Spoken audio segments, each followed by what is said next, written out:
1888년 알프레드 노벨은 자신에 대한 부고 신문 기사, 내가 죽었다라고 하는 소식을 담은 신문 기사를 보는 보기 드문 특권을 누렸습니다. 그의 동생이 프랑스 남부 지방을 여행하다 죽었습니다. 그런데 프랑스의 한 신문사는 죽은 그 사람을 알프레드 노벨로 착각해서 잘못 보도했습니다. 그런데 그 기사는 단지 알프레드 노벨이 죽었다는 내용만 싣고 끝나지 않았습니다. 많은 발명품을 만들어낸 스웨덴의 발명가인 그를 가리켜 죽음의 상인이라 칭했습니다. 그 누구보다 더 빨리 더 많은 사람들을 죽이는 것이 가능했다라고 그에 대하여 말을 했습니다. 그는 평생 355개의 특허를 취득했습니다. 그 중에 가장 유명한 발명품은 다이너마이트라고 불리우는 폭약이었습니다. 이 발명품 덕분에 터널을 뚫고 댐을 건설하고 운하를 만들 수 있었습니다. 시간과 돈도 절약할 수 있었고 공사 현장에서 인부들의 생명도 구할 수 있었습니다. 그러나 다른 발명품처럼 그 역시 잘못 사용될 위험이 있었습니다. 악의적으로 이용할 경우 아주 상당한 파괴 무기가 될 수 있었기 때문입니다. 신문 기사에 실린 비난은 그의 영혼에 큰 충격을 주었습니다. 그래서 그는 자신의 인생에 대하여 그리고 남길 유산에 대하여 다시 생각하기 시작했습니다. 그는 유언장을 다시 작성했습니다. 1895년 11월 27일 당시 돈으로 900만 달러를 투자해 전 세계 사람들이 열망하는 노벨상을 제정하기로 결심합니다. 그로부터 약 130년이 지난 지금 그의 이름은 물리학, 문학, 화학, 의학, 경제학 그리고 평화 부분에서 인류가 이룩한 가장 위대한 진보와 맞먹는 동의어가 되었습니다. 이것이 바로 알프레드 노벨의 유산입니다.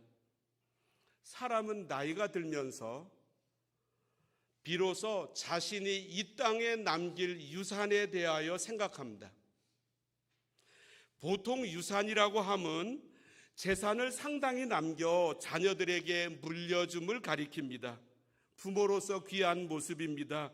그러나 그것이 내 인생이 남겨야 할 유산 전부라고 말할 수 있을까요? 우리가 남길 수 있는 진정한 유산은 무엇이겠습니까? 첫 번째로 우리가 남길 최고의 유산은 사람입니다. 한국의 소설가 최인호 씨가 쓴 상도라는 소설이 있습니다. 조선 시대 후기 인물 임상옥 씨, 실제 인물입니다. 1779년부터 1855년까지 살았습니다. 그의 활동을 다룬 소설입니다. 이 상도라고 하는 소설이 2000년에 나왔는데 400만 부나 팔렸습니다. 그 소설을 기초로 하여 드라마가 그 다음엔 2001년도에 나왔습니다. 그 다음에 2002년까지 50부작 드라마로 방영되었습니다. 임상옥은 홍득주라고 하는 사업가 아래로 들어가서 사업을 배웁니다. 그러던 어느 날 이 홍득주는 자기의 마음속에 있는 이야기를 임상옥에게 전합니다. 장사는 돈을 남기는 것이 아니라 사람을 남기는 것이야. 만약 장사꾼이 사람을 남기지 않고 돈을 남기는 것이라고 한다면 그것은 장사꾼이 아니야 돈벌레지. 이 말은 임상옥의 평생의 삶 속에 가장 큰 교훈으로 자리 잡습니다.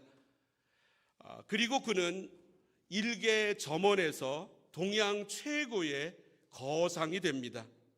홍득주는 사람을 남긴 사람이었습니다. 바로 이러한 모습을 오늘 두 번째로 읽은 본문에서 발견합니다. 바울은 성경을 남겼습니다. 신약 성경 27권 중에서 13권을 썼습니다. 이 얼마나 대단한 인물이겠습니까? 그런데 바울은 동시에 사람도 남겼습니다. 그는 디모데를 남겼고 또한 디도를 키워냈고 사도행전과 누가복음과 사도행전을 쓴 누가를, 아볼로를 양육하였고 로마에서 가정교회를 개척해 섬겼던 브리스길라와 아굴라를, 골로새 교회의 빌레몬을, 오네시모를 비롯하여 수많은 사람들을 남겼습니다. 우리는 주일마다 바울의 편지 13권을 저작 시간별로 나누어서 다루고 있습니다. 오늘이 그 11번째 시간입니다. 바울은 자신의 평생 동안 4번 혹은 5번의 선교 여행을 했습니다. 안디옥 교회로부터 2번째 파송을 받아 선교 여행을 떠났을 때입니다. 자신의 첫 번째 선교 여행 때 개척했던 지역으로 제일 먼저 갔습니다. 오늘날 터키의 중앙에 위치하고 있는 지역입니다. 거기 루스드라에서 디모데를 처음으로 만납니다. 이 내용이 사도행전 16장에 쓰여져 있습니다. 바울이 더베와 루스드라에도 이름에 거기 디모데라 하는 제자가 있으니 그 어머니는 믿는 여자여 아버지는 헬라인이라 디모데는 루스드라와 이고니온에 있는 형제들에게 칭찬받는 자니. 지도를 보겠습니다. 오른쪽 가운데에 안디옥 교회라고 오늘날 시리아 지역의 바울의 파송교회입니다. 그리고 이제 제2차 전도여행 때인데 육로를 따라 오늘날 터키의 중심 부분 루스드라라고 하는 곳에 가서 바울을 만납니다. 이때부터 디모데를 만납니다. 디모데는 바울과 함께 2차 선교여행 전부를 같이 다녔습니다. 그리고 바울의 인생 마지막 부분까지 동행했습니다. 3번째 선교여행에서도 바울과 동행했고, 바울은 3번째 선교여행에서 파송교회인 안디옥계로 돌아가지 않고 오히려 예루살렘으로 갑니다. 거기에서 잡히게 되고 자기가 로마 시민권자임을 선언합니다. 로마 황제에게 재판받을 수 있는 특권을 이용하여 죄수의 신분으로 로마로 가게 됩니다. 또 다른 지도를 보게 되면 이것을 4차 전도 여행이라고도 볼 수 있습니다. 예루살렘에서 이제 배를 타고 로마로 가게 됩니다. 바울은 로마에서 그 황제의 경호대 12대 안에 영문에 있다가 본인의 돈을 내고 새방으로 옮기게 됩니다. 자유롭게 사람들을 만나 전도하고 양육하기 위하여. 물론 가택연금입니다. 군인이 항상 지키고 있어서 집 밖으로는 절대로 나가지 못합니다. 이때가 주후 기원 후 62년부터 64년 때까지입니다. 여기에서 그는 옥중서신이라고 불리워지는 에베소서, 빌립보서, 골로새서, 빌레몬서를 씁니다. 이 옥중서신까지 합쳐서 바울은 그때까지 10개의 편지를 썼습니다. 2년 정도의 옥중 생활 후에 바울은 로마의 감옥에서 풀려납니다. 그리고 그토록 바랬던 스페인 선교를 떠납니다. 바울은 스페인 선교에 대한 열망을 담아서 고린도에서 로마 교회로 편지를 쓸 때 표현하고 있습니다. 로마서 15장을 읽어보면 이제는 이 지방에 일할 곳이 없고 또 여러 해 전부터 언제든지 서바나로 갈 때에 너희에게 가기를 바라고 있었으니 이는 지나가는 길에 너희를 보고 먼저 너희와 사귐으로 얼마간 기쁨을 가진 후에 너희가 그리로 보내주기를 바람이라. 15장 28절. 그러므로 내가 이 일을 마치고 이 열매를 그들에게 확증한 후에 너희에게 들렀다가 서바나로 가리라. 서바나는 오늘날 스페인입니다. 지도를 보겠습니다. 자, 지금 바울이 로마의 가택연금 상태에 있었습니다. 여기에서 이제는 스페인으로 갑니다. 서바나. 이 서바나에서 2년 정도를 전도했다고 합니다. 전설에 의하면 이 서방 전도를 마친 바울은 화살표 따라서 세 번째 그려져 있는 그레데라고 하는 섬으로 이동하게 됩니다. 여기에 디도를 남기게 됩니다. 그로 하여금 이 그레데 섬에서 목회하게 합니다. 여기에 대해서는 다음 주일에 나눕니다. 그 이후에 바울은 위로 올라가 자신이 이전에 개척했던 에베소 교회로 갑니다. 여기에 자기의 제자 디모데를 남겨 그로 하여금 에베소 교회를 목회하게 했습니다. 자, 오늘 같은 편지 디모데전서 1장 3절을 보면 내가 마게도냐로 갈 때에 너를 권하여 에베소에 머물라 한 것은 디모데에게 이 교회를 맡겼습니다. 그리고 그는 마케도냐로 떠나게 되고 거기에서 디모데를 향하여 편지를 보냅니다. 그 편지의 일부를 오늘 읽었습니다. 디모데 전서. 바울은 사람을 남겼습니다. 자신을 대신하여 교회를 섬길 수 있는 분신입니다. 하워드 핸드릭스라고 하는 미국 분이 계셨는데 1924년부터 2013년까지 살았습니다. 미국의 필라델피아의 공장지대에서 태어났습니다. 그가 태어나기 전에 그의 부모님이 이혼했습니다. 홀 어머니 아래에서 자라났습니다. 아버지와 어머니가 한 자리에 있는 모습을 처음 본 것은 그들의 이혼 법정이었다고 합니다. 그가 9살이었던 어느 토요일 아침 필라델피아의 골목길에서 이전처럼 동네 아이들과 구슬치기를 하고 있었습니다. 그때 갑자기 어떤 사람이 나타났습니다. 키는 190m에 생김새도 아주 우락부락했습니다. 이렇게 말했습니다. 이봐 꼬마야, 주일학교에 가보고 싶지 않니? 그런데 이 질문은 이 하워드라고 하는 그 9살짜리 어린아이에게 전혀 달갑지 않았습니다. 왜냐하면 학교라고 하는 말이 들어가면 무엇이든지 기분 나쁜 말이었기 때문이었습니다. 하워드는 머리를 흔들었습니다. 그러자 이 월트라는 사람은 구슬치기를 하고 싶니? 무릎을 굽히며 말했습니다. 이 하워드라고 하는 9살짜리 어린아이에게 먹혀들을 만한 말이었습니다. 물론이지요. 월트는 재빨리 게임을 할 수 있도록 구슬을 땅에다 놓았습니다. 이 하워드 핸드릭스 어린아이는 동네에서 최고의 구슬치기 선수였다고 합니다. 따라서 내가 이 월트라고 하는 아저씨의 코를 납작하게 만들 수 있을 것이라고 생각했습니다. 하지만 월트라고 하는 이 아저씨가 매번 이겼습니다. 이 하워드 핸드릭스 9살짜리 어린아이의 모든 구슬을 다 따버렸습니다. 나중에 이 하워드가 말하기를 이 과정에서 월트라고 하는 아저씨는 내 마음까지 따버렸습니다. 그런데 하워드는 거기에서 더 중요한 것을 얻었다고 말합니다. 그것은 자기를 평생 동안 돌봐주는 귀한 분을 만났다라고 하는 것입니다. 그러면서 그가 말하기를 사실 그는 무조건적 사랑을 베푼 첫 번째 사람이었습니다. 이렇게 하여 월트는 이 하워드라고 하는 9살짜리를 어린이 주일학교로 인도했습니다. 그와 함께 자라나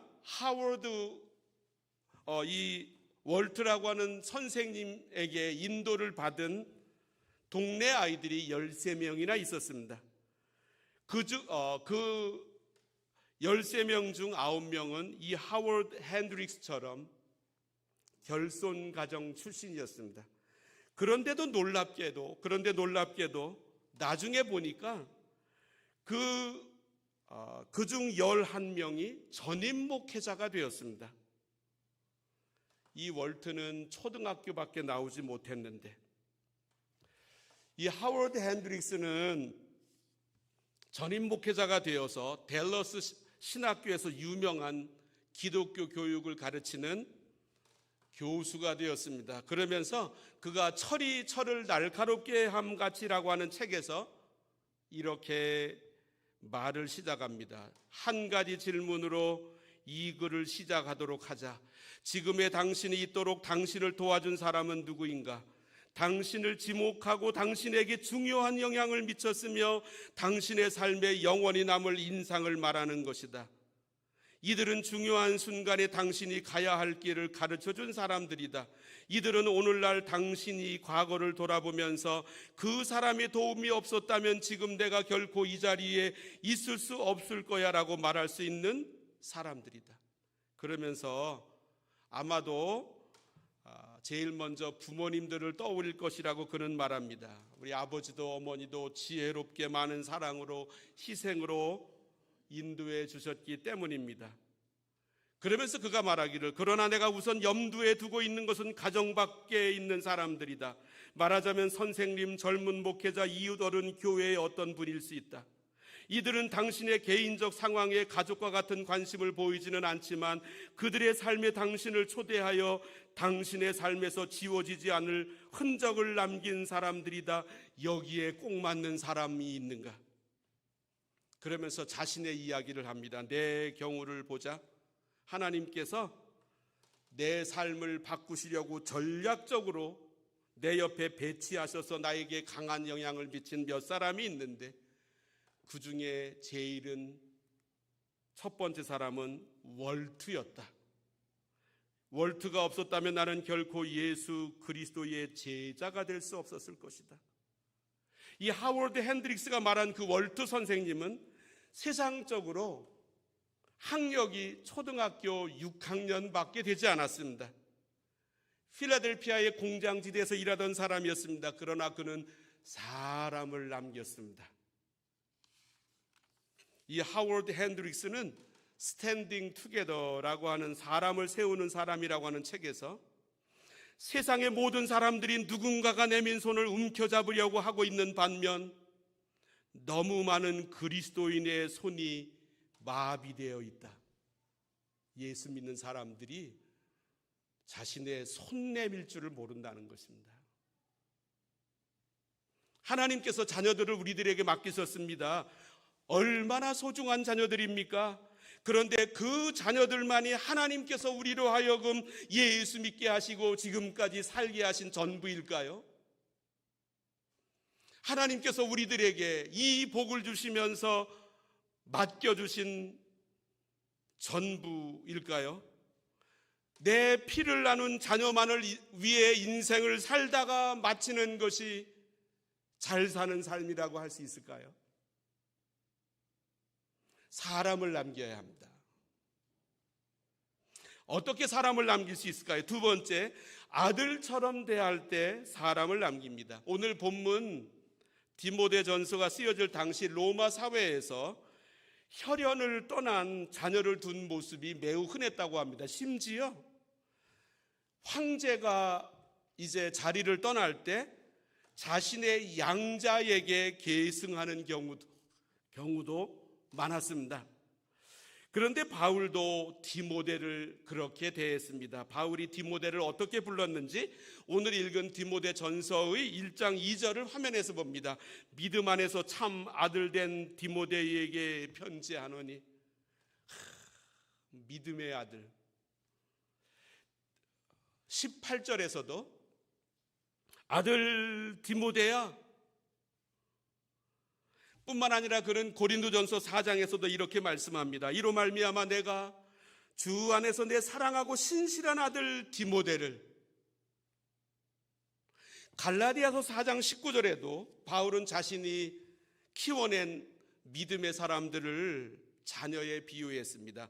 나의 자녀들아, 너희 속에 그리스도의 형상을 이루기까지 다시 너희를 위하여 해산하는 수고를 하노니. 바울은 왜 디모데를 아들로서 대했습니까? 그 이유를 고린도전서 4장에서 한번 찾아볼 수 있습니다. 내가 너희를 부끄럽게 하려고 이것을 쓰는 것이 아니라 오직 너희를 내 사랑하는 자녀같이 권하는 것이라. 그리스도 안에서 1만 스승이 있으되 아버지는 많지 아니하니 그리스도 예수 안에서 내가 복음으로써 너희를 낳았습니다. 그러므로 내가 너희에게 권하노니.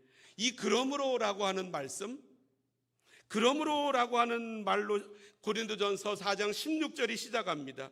그러므로라고 하는 말씀은 그 앞에 있는 내용을 받는 것인데, 내가 복음으로 나았다고, 당신들은 내 아들이고 딸이라고, 그러므로 내가 권면할 수 있는 자격이 있다라고 하는 말입니다. 내가 믿음의 아들로 되었기 때문에 교사가 아니라 권면할 수 있다는 것입니다. 우리 언제 교우들에게 권면할 수 있습니까? 언제 교우들이 나의 말을 바울의 말처럼 경청할 수 있을까요? 그 사람이 디모데가 바울에게 느꼈을 모습처럼 나를 영적 부모로, 내가 저 사람에게 믿음의 아들이고 딸이구나, 이 모습을 나에게서 발견할 때 비로소 내 말을 경청하기 시작합니다. 그가 내게 영적인 아들이 되어야 나는 말할 수 있습니다. 그 이전에는 사랑해야 합니다. 아들로 느낄 수 있도록. 마치 하워드 핸드릭스 9살짜리 어린이에게 다가갔던 이 월트처럼 세상에서는 많이 성취한 사람들을 높이 바라봅니다. 그리고 우리 한국 사람들은 특별히 고학력자들을 우러러봅니다. 그런데 우리 자녀들이 부모를 생각할 때 부모가 고학력자이기 때문에 존경합니까? 부모가 세상에서 상당히 많은 것들을 성취했을 때, 높은 자리에 올랐을 때 비로소 부모를 존경합니까? 그렇지 않을 것입니다. 아마도 자녀들이 부모를 존경하는 이유는 딱 하나일 것입니다. 부모는 오늘의 나를 위해 수많은 희생을 했습니다. 권위 중에 최고의 권위는 희생의 권위입니다. 하워드 핸드릭스는 자기를 예수님께로 인도하고 그 또래들, 자기와 함께 13명의 또래들을 인도했고, 그 중에 11명을 전임 목회자로 세운 월트는 초등학교밖에 나오지 못했다고. 그러면서 그런 말하기를, 다른 사람을 성숙한 인간으로 키우는 일에 하나님께 쓰임을 받는 데에 박사학위가 필요 없다.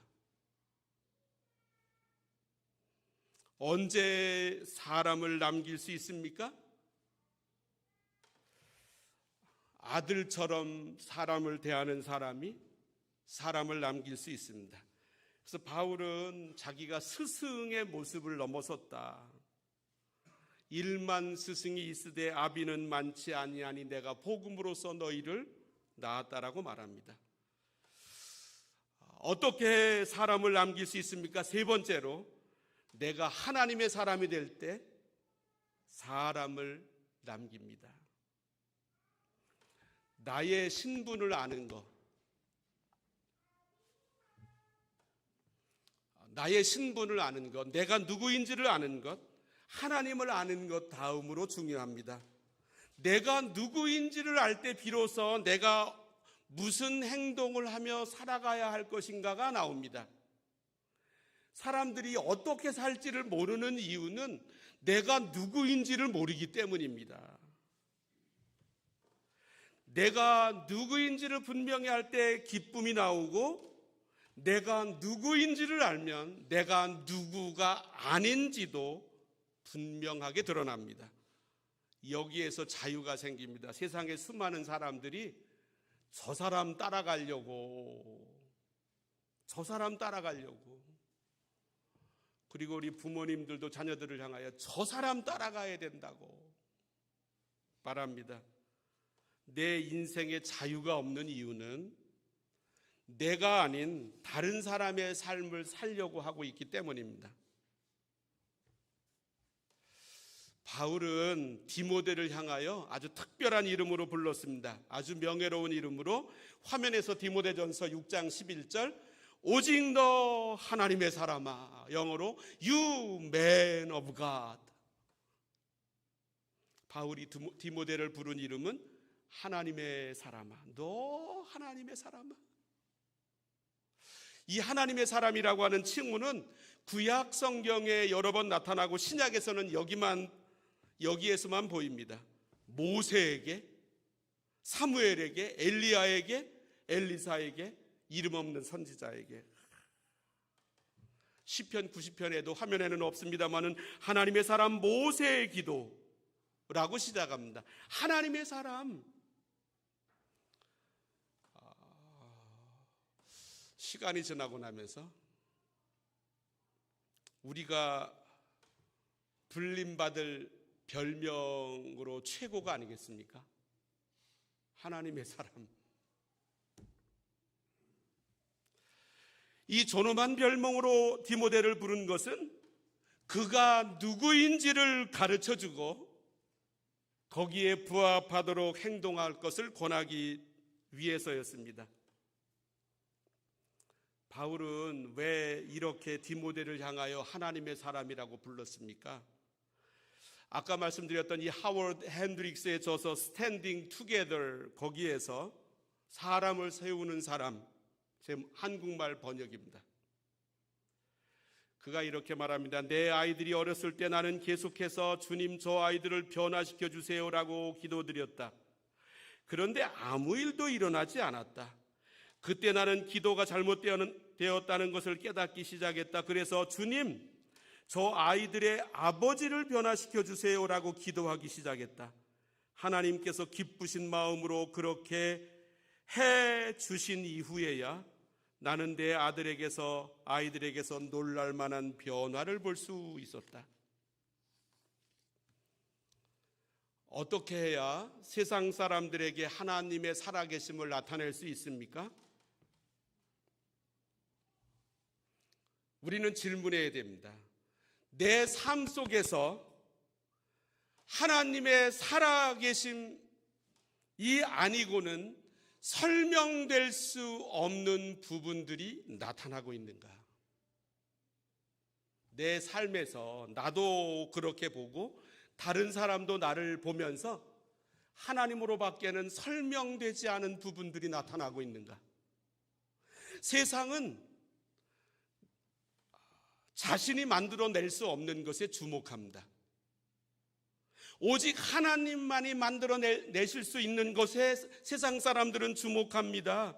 이것이 나타날 때 내 삶에 세상은 나를 주목하기 시작합니다. 이제 우리 내려놔야 합니다. 무엇이요? 다른 사람이 나를 어떻게 생각하나? 다른 사람들이 나를 무엇이라고 생각하나? 이런 것들 다 내려놔야 합니다.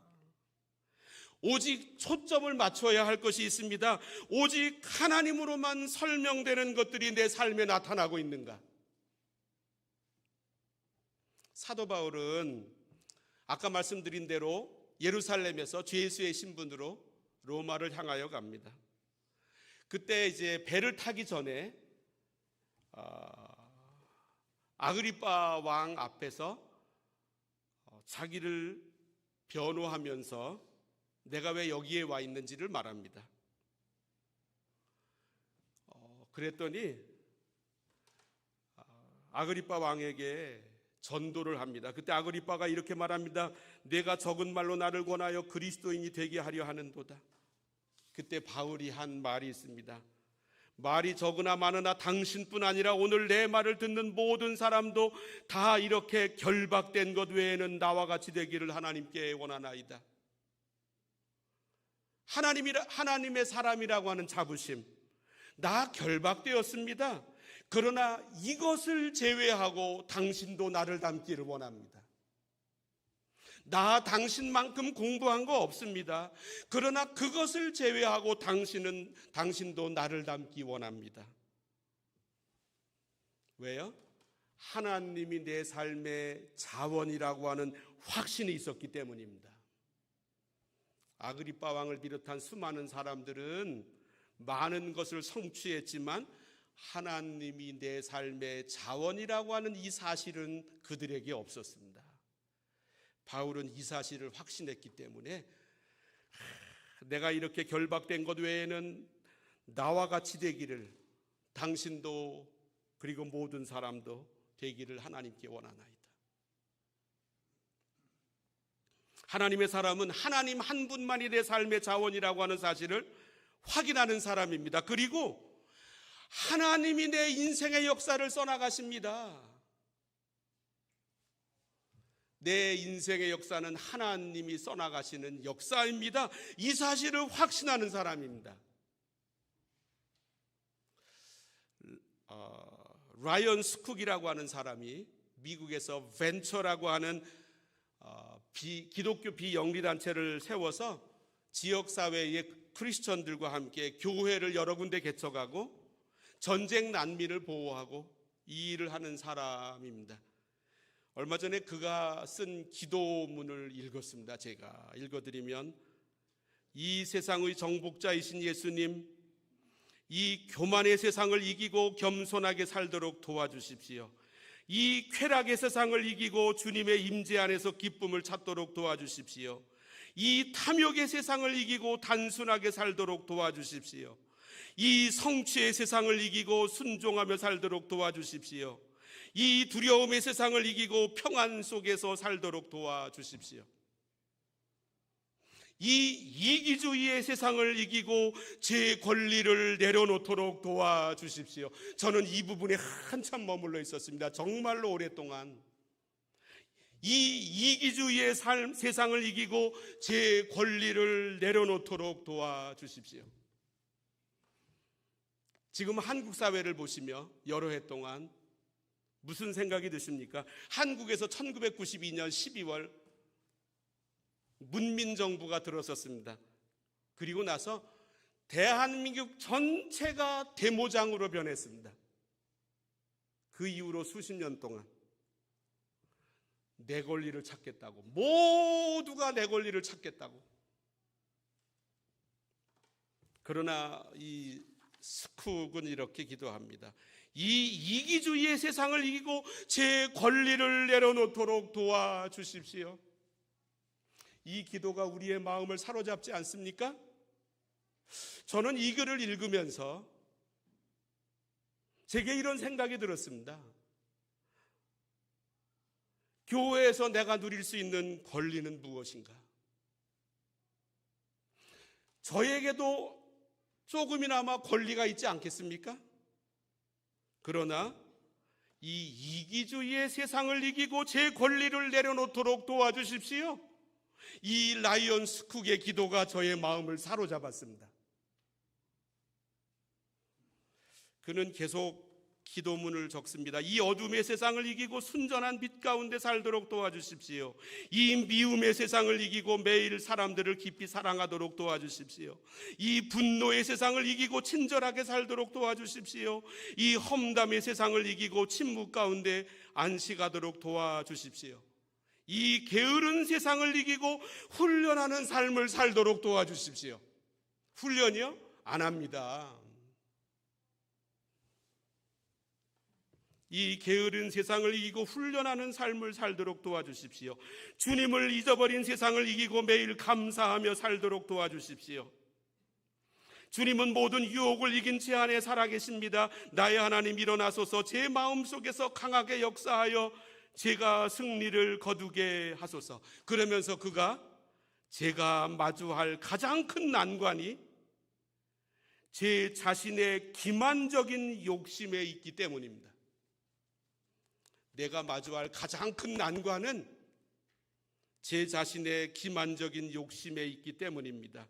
이 세상을 이기도록 도와주십시오. 이 세상을 바라는 저의 욕구를 없애주십시오.